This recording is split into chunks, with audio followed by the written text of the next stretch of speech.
Oh, wow. That's amazing. Thank you so much. That helps everything. Thank you. Where's Lonnie? Is she okay? She's fine. I think okay? she is okay. Okay.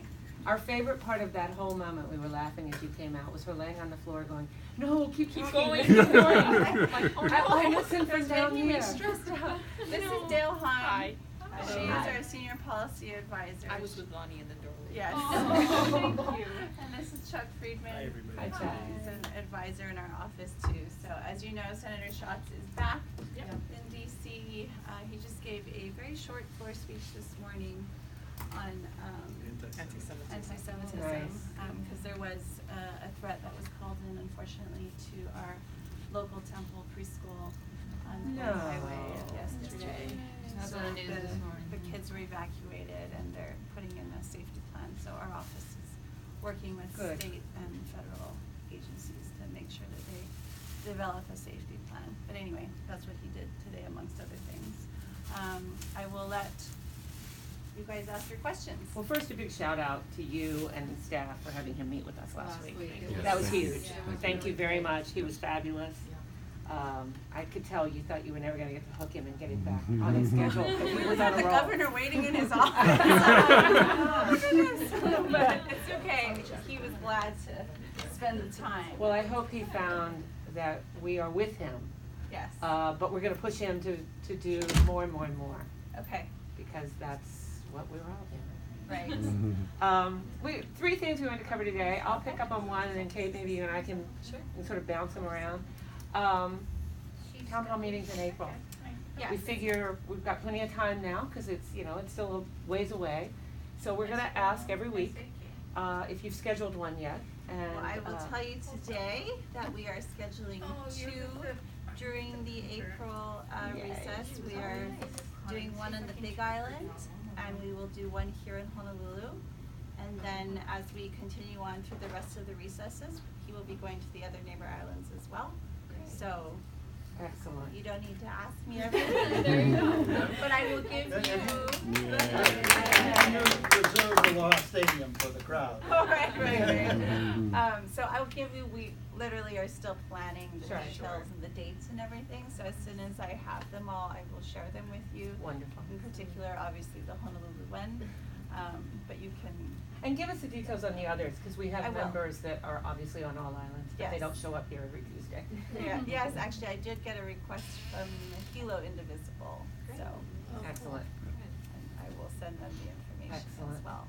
So. And do you want to mention? Sure, and we also have another member who's doing, along with the sort of women's march huddles that are happening, she has been having a huddle in Mo'iliili and was thinking about hosting an event there at St. Mary's in Mo'iliili and inviting whichever members of Congress wanted to come to that for the April recess. Okay. So she does not have a date yet, and that was partly, I think, also waiting to see whether people would be scheduling town halls. Right. So we will check in and see. She's with our group that's with Hanabusa right now. Okay. But she is definitely thinking about that. Hope not so indivisible, you're dividing up. That's what happens when Hanabusa's office is all the way over the street, so. We felt like she was feeling left out. Yeah. Yeah, I felt that too. I was wondering. Okay. So we'll keep you updated. Okay, great. I know he's behind us on this, but we want to push yet again the repeal of the ACA. It cannot happen. Yeah. And we've got folks here from Queens. We've got lots of people. Kapiolani. Okay. I'm a breast cancer survivor. I'm a single mom. The only reason we have health insurance is the ACA. Yes. I mean, I think he spent a fair amount of time last week talking to all of you about it, and so I think you have a pretty firm understanding of where he stands on this issue and how committed he is to fighting for it. But I will, of course, reiterate your concerns. That we are continuing to dog that one. Yeah. And, he talked last week about bipartisan support, and I read this morning that there are some conservative Republicans now coming out opposed to the repeal of the ACA. For other reasons, but that's okay. As long as we all vote the same, that's okay. Right. You want to take the last one, transgender? Oh, well, yeah, so our other main point of concern is the executive order rescinding protections for transgender students. And, many of us, I teach at UH, I have students who are trans, and it's great, President Lassner there came out and said, we're going to still be protecting and taking care of our transgender students, but it's just really crucial, because it's gonna lead to all kinds of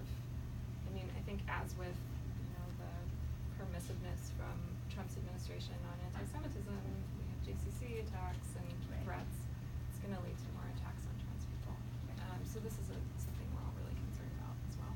And they are, I'm sure you know this, but that is one of our most vulnerable groups. The suicide rate amongst transgender community is very high, depression is very high, and they're just starting to feel safe. Yes. And to pull that back now is reprehensible. A friend of mine's child goes to Iolani, and just recently at Iolani announced on the Monday morning class that he would be going by male pronouns, he, which came as a bit of a surprise to the class, not a complete surprise. And to Iolani's forever credit, the teacher said, well, thank goodness, we've only had one boy in the class up until now, and now we have two. So, the community is there. Our government just needs to stay with us. And in general, we need to fight against the Trump administration targeting the most vulnerable groups for political gain. For what? Yeah. For political gain. Oh. Absolutely. Yeah. Unacceptable. Yeah, Julianne, oh, you ask it in here as well, when your family member gets sent off, you want it to be for real reasons, not political reasons. Yeah, I appreciated his answer. Yeah, well, I think three of us are all in agreement with all of you, and the senator is as well, so. Do you want to talk about the budget? Yeah. I just heard on the news that he wants to increase the defense budget by $54 billion, and I'm wondering what Senator Schatz's position on that. Given that it's on the appropriations We committee. got only a very, very bare outline of the budget. It's not even enough to really comment on at this point, but clearly, we're gonna be opposing cuts to non-defense programs, EPA, Social Security, Medicare, Medicaid. I mean, there's just so many programs that, non-defense programs that, are important.